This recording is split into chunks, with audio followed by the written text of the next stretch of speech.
A somber farewell to 21 young South Africans who died last month at the Enyobeni Tavern in the coastal city of East London.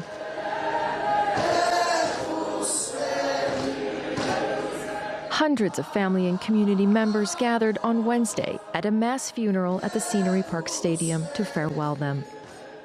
Their exact ages aren't certain, but police officials report the youngest was a 13-year-old girl, the oldest 17.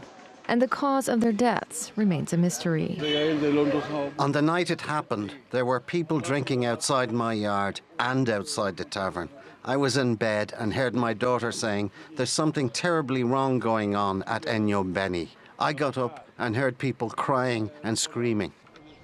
Several bodies were reportedly found lifeless at the Enyobeni Tavern with no visible signs of injury. Survivors described a suffocating smell and a struggle to get out of a crowded venue. But rumors of a stampede have been ruled out. Carbon monoxide poisoning is also suspected. Medical officials say toxicology reports are pending. The drinking age in South Africa is 18 years and older. But residents say taverns located near residential areas do not always follow the law. What really hurts about this was the discovery that the victims were all underage, between the ages of 13 and 17 years. This is heartbreaking. What I don't understand is how they were allowed into an establishment that sells alcohol, considering they were underage. Why were they sold alcohol?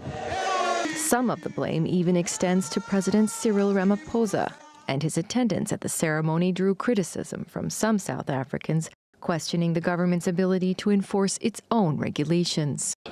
Whoever you speak with, they'll give you an affirmation that this has been going on forever. People have just given up. They've almost lost hope in as far as whether or not facilities like this can ever be reprimanded in terms of how they operate, and then whether or not they would ever really operate within the legislated framework. But more than a week after their deaths, a police investigation is ongoing, and the victims' loved ones are still waiting for answers. Sarah Balter, TRT World.